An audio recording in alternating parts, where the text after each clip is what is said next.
بھکر اور اس کے مضافاتی علاقوں میں آج موسم خشک اور دھندلا رہنے کا امکان ہے۔ تفصیلات جانتے ہیں ہم ہمارے نمائندے محمد آفتاب کی اس رپورٹ میں۔ جی ہاں بالکل، اور اب بات کرتے ہیں ہم موسم کے حوالے سے۔ آپ کو بتائیں گے بکھر اور اس کے علاقوں میں آج موسم خشک اور دھندلا رہنے کا امکان ہے۔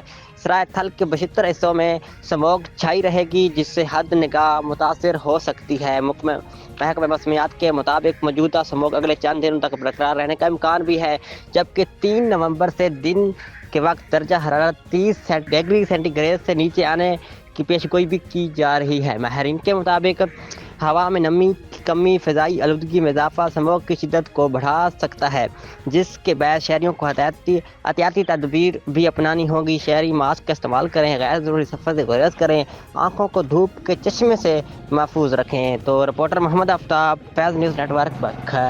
آپ نے رپورٹ ملاحظہ کی۔ مزید نیوز اور اپڈیٹس کے لیے دیکھتے رہیے فیض نیوز نیٹ ورک۔ فیض نیوز، فیض سب کے لیے۔